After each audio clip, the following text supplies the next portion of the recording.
লাল বাতির নিষেধ ছিল না, তবুও ঝড়ের বেগে ধাবমান কলকাতা শহর অতর্কিতে থেমে গেল। ভয়ঙ্করভাবে টাল সামলে নিয়ে দাঁড়িয়ে রইল ট্যাক্সি ও প্রাইভেট টেম্পো, বাঘমার্কা ডবল ডেকার। গেল গেল আর্তনাদে রাস্তার দুদিক থেকে যারা ছুটে এসেছিল, ঝাঁকামুটে ফেরিওয়ালা, দোকানি ও খরিদ্দার, এখন তারাও যেন স্থির চিত্রটির মতো শিল্পীর ইজেলে লগ্ন হয়ে আছে। স্তব্ধ হয়ে সবাই দেখছে টাল মাটাল পায়ে রাস্তার এক পাড় থেকে অন্য পাড়ে হেঁটে চলে যায় সম্পূর্ণ উলঙ্গ এক শিশু। খানিক আগেই বৃষ্টি হয়ে গেছে চৌরঙ্গি পাড়ায়।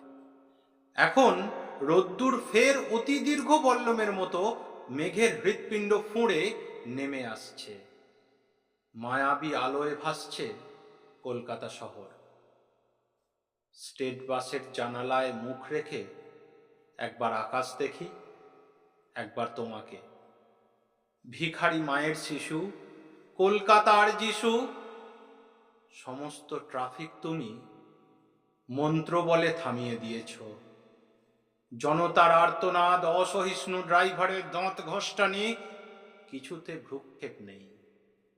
দুদিকে উদ্যত মৃত্যু, তুমি তার মাঝখান দিয়ে টলতে টলতে হেঁটে যাও। যেন মূর্ত মানবতা সদ্য হাঁটতে শেখার আনন্দে সমগ্র বিশ্বকে তুমি পেয়ে চাও হাতের মুঠোয়। যেন তাই টাল মাটাল পায়ে তুমি পৃথিবীর এক কিনার থেকে অন্য কিনারে চলেছ। ধন্যবাদ, নমস্কার, আবার দেখা হবে।